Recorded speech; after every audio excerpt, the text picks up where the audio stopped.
What more could possibly be said about The Dark Knight? A masterpiece of the First Order, Nolan's finest work, the film that elevated comic book movies to high art. Pretty much every superlative has been thrown at this movie, and after seeing it again as part of a Nolan retrospective at my favorite local theater, I can tell you, without a shadow of a doubt, it deserves every single one. Because even though I've thought about this film on a weekly basis for the last, 18 years, this most recent viewing still somehow hit me with something new that blew my mind. This time I realized, for all its originality, The Dark Knight is at its core an unacknowledged retelling of an older tale. And no, I'm not talking about Miller's The Dark Knight Returns or Moore's The Killing Joke. I'm talking about the John Ford John Wayne classic, one of my Letterboxd top 4, The Man Who Shot Liberty Valance. And this isn't just a handful of coincidental similarities. The films are structurally and thematically identical. So much so that I'd bet money that the Nolans used Liberty Valance as a template. Not only because it's a masterpiece, but because it offers the perfect thematic blueprint for what The Dark Knight sets out to explore. How myth, noble lies, and hidden violence aren't just fundamental to America's founding a la Liberty Valance, but as the country reckoned with its actions abroad in the 2000s, may also be the very forces that hold it together in a moment of crisis. So how can one of the greatest movies ever made help us understand one of the other greatest movies ever made? And what might the interplay between the two works reveal about the politically convenient stories society tells us that, while on some level we know are untrue, we opt to believe in anyway? Well, to find out, we'll have to revisit Heath's legendary performance, journey back to the Wild Wild West, and unpack a very spicy Batman hot take made by a Daily Wire host 20 years ago. Let's dive in. And here we go. But first, a quick recap. Batman and the police are closing in on organized crime in Gotham for the first time in years, thanks to the brute force of Batman and the courage of the new district attorney, Harvey Dent. With Dent, there's real hope that the city could turn around.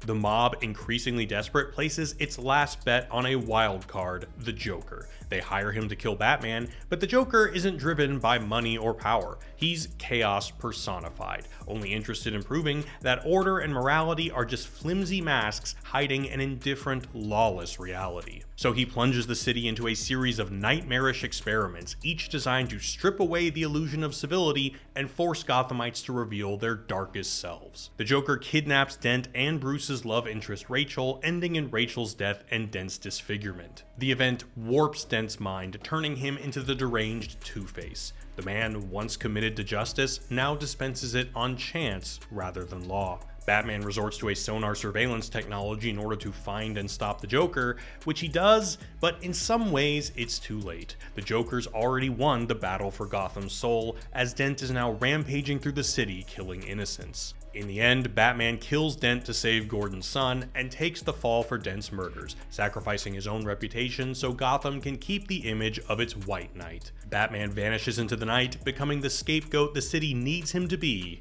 The end. So, what does a John Wayne film about taming the Wild West have to do with a comic book flick about a masked billionaire? Well, a lot. Once you strip away the genre dressing, the two films are telling the exact same story.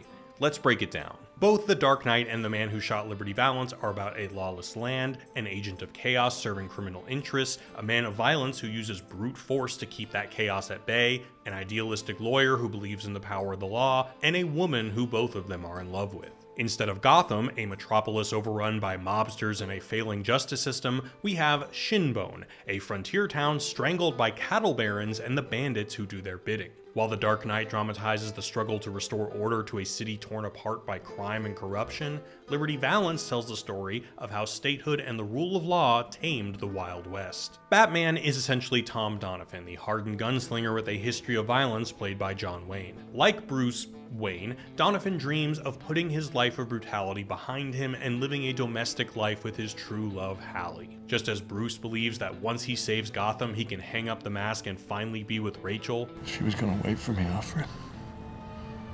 Dad doesn't know. Tom builds a house on the edge of town, clinging to the hope that Hallie will one day share a peaceful life with him, far from the violence that once defined him. But like Rachel in The Dark Knight, Hallie has a thing for idealistic lawyers. The Joker, then, is Liberty Valance, the dangerous outlaw who mocks the very concept of the law. Well, I'll teach you law. Western law. Like the Joker, who works, at least temporarily, for the Gotham mob, Valance does the bidding of the cattle barons. Both men expose the limits of civility and ridicule those who think the rules can protect them. Have all these rules, and you think they'll save you. Whereas the Joker's mission is to reveal the absurdity of man-made law in the face of existential chaos, Liberty Valance is literally trying to stop the institutionalization of man-made law. Shinbone applying for statehood means taxation and regulation for the cattle barons, and that just ain't gonna fly. Harvey Dent is Ransom Stoddard, the principled attorney who comes to Shinbone with bright-eyed optimism about the power of democratic institutions. Dent thinks you can clean up Gotham by working within the system, and Ransom believes the West can be civilized by education, voting, and the power of the press. Now, this law of the land also states that the governing power rests with the electorate. Both win the heart of the woman the violent protector loves, both become a symbol of hope for a broken world, and both are catastrophically wrong. At least in part. Because ultimately, in both films, it's not the law that brings salvation. Not quite. Toward the end, the citizens of Shinbone are called upon to vote for statehood, an initiative unlikely to advance with Liberty Valance's constant intimidation. But don't vote anyway now, that you'll regret later when you're alone. It all comes to a head when Ransom faces Liberty Valance in a duel, and surprisingly, wins. This act of heroism becomes the catalyst for the town's political awakening, inspiring the community to stand up to the cattle barons and vote for statehood. But like in The Dark Knight, the heroic image of the ideal is based on a lie. Turns out Ransom didn't actually kill Valance. Tom Donovan did, hiding in the shadows with a rifle. Just as Batman shoulders the blame for Dent's murders to preserve the false image of hope, Tom Donovan must maintain the lie that Ransom, the symbol of civility and progress, defeated evil. And in the end, both men of violence must sacrifice themselves to uphold that saving lie. Batman becomes a vilified outcast to preserve Dent's legacy, and Tom Donovan clears the path for a civilized world that has no place for a man like him. He spends the rest of his days in quiet obscurity and dies alone, forgotten by the very world his violence helped save. It's in the thematic parallels though where things get really interesting, but before I get into those, we need to talk about my dog Woody. Woody has been with me since my first days on YouTube, and my wife and I love him with every fiber of our beings. He's lived all over the world, walks 2 miles a day by the sea, and despite being 11 years old, he's as active as ever. Honestly, we struggle to keep up. Now that he's older, it's really important his food is fueling him the way he needs, and lately he's been pickier about what he eats. So we searched. Freezer meals, fancy kibbles, subscription boxes. None of it felt right. Then we found Sundays, and he loves it. It's made with real human-grade meat, organs, and superfoods. No junk, no synthetics, no freezer, no prep, just pour and serve. It's formulated by vets and made in the US. Check it out, this is actually what it looks like. It's shelf stable and made with clean ingredients. It comes in turkey, beef, and chicken, and Woody's all about that chicken. He hears the bag and bolts to his bowl. So give your dog the chance to try Sundays and watch them fall in love. Get 50% off your first order of Sundays at sundaysfordogs.com/Woody or use my code Woody at checkout. And now, back to the show. All right. So, both films suggest that while reason, law, and civic virtue may be the ideals we aspire to, they aren't what tame lawlessness. Basically, the pen may be mightier than the sword, but only once the sword has cleared the battlefield. Wayne dreams of a world in which order is maintained not by fear or brutality, but by an incorruptible idealist like Dent, who can uphold order through virtue alone. With such a figure, Batman would no longer be necessary. You know that day that you once told me about when Gotham would no longer need Batman? It's happening now. Harvey is that hero. But an early lesson both Dent and Stoddard learn is that the law isn't as effective as the books suggest. After Ransom is beaten by Valance, he expects justice. So the next time he sets foot in this town, you arrest him. But the town marshal is a coward who wouldn't dare step to Valance. Well, all he wants you to do is put Liberty Valance in jail. Yeah, Liberty Valance? Do you think I'm crazy? Dent tries to take down the mob in the courts, and for a second it works. But that just provokes escalation, unleashing the Joker, a force of anarchy no statue or courtroom can contain. It takes a vigilante throwing people off of rooftops, beating up cops, and spying on an entire city to bring the Joker down. The exact same White Knight, Dark Knight dynamic exists between Tom Donovan and Ransom Stoddard. Gun? I don't want a gun. I want to put him in jail. Well, I know those law books mean a lot to you, but not out here.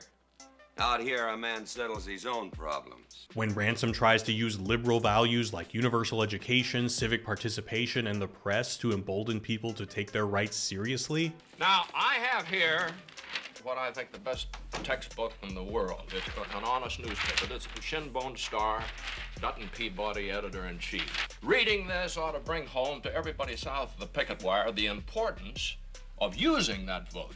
It just makes Liberty Valance amp up the violence. But if you put that paper out, the streets of Shinbone are gonna be running with blood. He beats the newspaper man within an inch of his life and trashes his shop. These ideals powerless against raw intimidation. Heard what Tom said? When force threatens, talk's no good anymore. In both stories, the liberal ideals might win the day, but only after someone with a gun, or not hockey pads, I'm not wearing hockey pads, has made it possible. So while violence is on some level necessary for liberal ideas to take root, it only works in the movies if the violence is hidden. The institutions we rely on for order, law, democracy, etc., draw their strength not just from the ideas, but from the notion that these ideas are self-sustaining. For Gotham to find stability, the public must believe it's dense ideals, not Batman's vigilantism, that can save the city. So Batman takes the fall and hides the fact that his extrajudicial tactics, spying on a whole city, abducting a dude from a foreign nation, are what stopped the Joker and broke the mob. Tom Donovan makes the same sacrifice. His role in saving Shinbone must remain invisible so that people can believe a man of the law tamed the wild frontier, because only that belief can lead to a civilized society.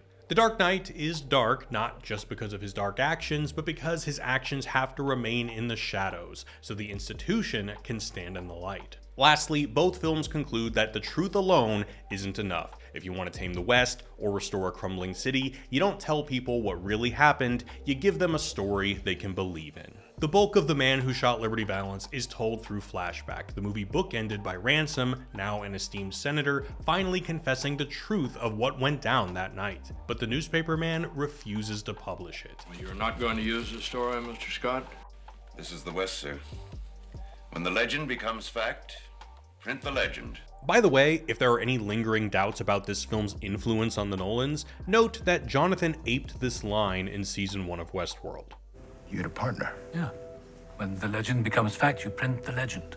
Because the utility of the truth pales in comparison to that of the lie. The same logic drives the final pact between Gordon and Batman. Recognizing that all of Dent's progress would be undone should the truth of his madness come out, they opt to print the legend. And it will be a very long time before someone inspires us the way he did.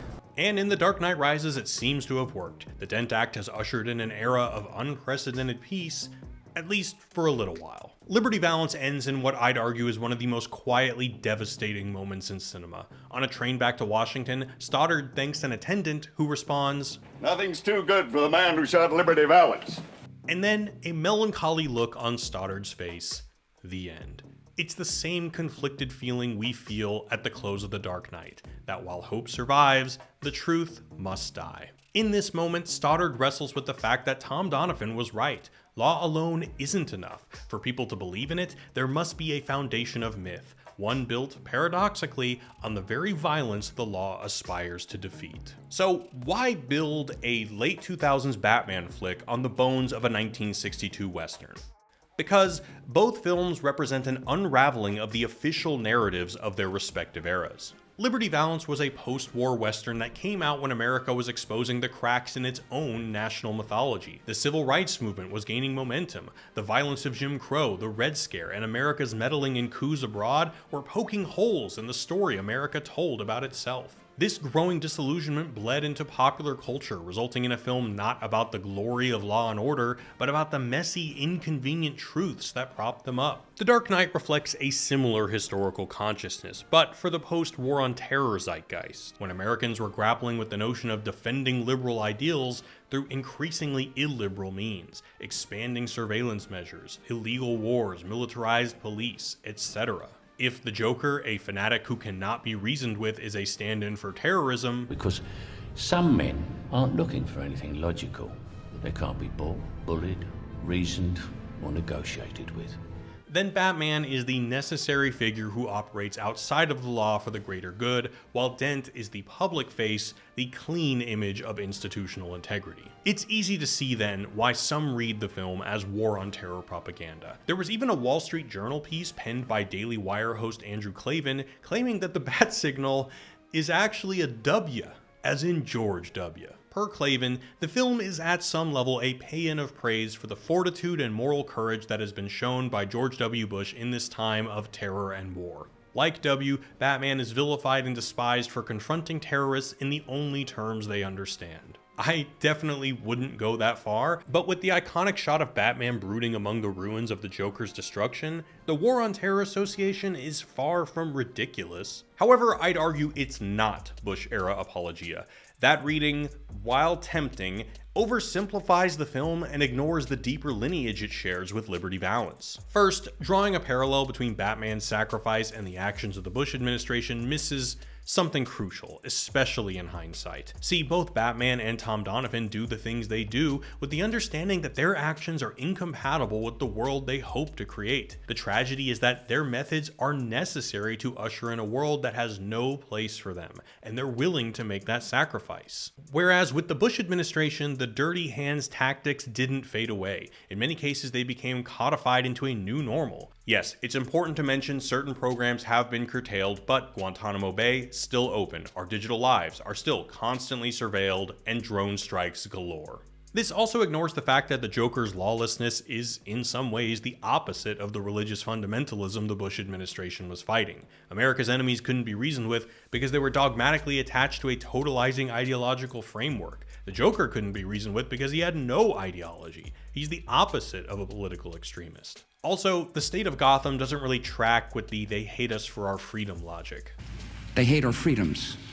Gotham isn't a shining city on a hill threatened by evil outsiders. It's a hole where every institution is rotten and citizens turn on each other in a second. It's not about saving an innocent, idyllic society from outside bad guys. It's about salvaging a broken one with last resort measures. With both films, we're not only presented with myths, but myths about the construction of myths, or metamyths. If the citizens of Gotham and Shinbone are living a peace based on deception, what are the films asking us to think about the ideals that underpin our society? The metamyth dramatizes the struggle of living in an era when we're aware that the narratives we rely on for meaning and order are, on some level, all fabricated. But that awareness doesn't free us from needing them. We still long for the stability these fictions provide. It's the paradox at the heart of modern ideology. To function socially, politically, even emotionally, we must believe things we know aren't entirely true. The only way to juggle disillusionment with the necessity of the illusion is to believe cynically. We believe not in the sense that we have wholehearted faith, but because doing so is a kind of social responsibility, a ritual we perform for the sake of collective stability. The Dark Knight endures not just because of Heath's legendary performance or its razor-sharp pacing, but because it confronts us with the impossibility of our modern predicament. How can we maintain our commitment to the truth when everything depends on perpetuating a beautiful fiction? I've seen The Dark Knight probably 30 times now, and it may be a vanilla take, but I think it's the best Christopher Nolan movie. And I suspect that, with his upcoming adaptation of The Odyssey, one of our earliest recorded Western myths, Nolan will continue this self-reflexive exploration of how myths, even in skeptical times, continue to sustain and shape our reality. Hey, y'all, thanks for watching. Don't forget to get your pup some primo grub at sundaysfordogs.com/Woody or use my code Woody at checkout. Also, be sure to subscribe because South Park season is upon us, but also I've got a video about the Wolf of Wall Street in the cooker that I'm pretty excited about. Hope you guys are staying cool this summer, and I'll see you next time. Peace.